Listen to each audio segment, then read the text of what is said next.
My name is Shauny D. My real name's Sean, and I fly in the Indianapolis area, good old Midwest.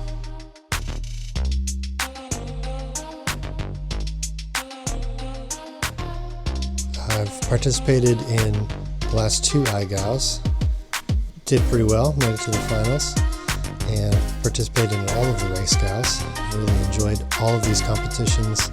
I'm an IGOW team pilot and a Tyrant's Pro Whooper pilot. And when I'm not flying, I'm usually messing around with retro video games, building little Game Boys and old Nintendos and things like that.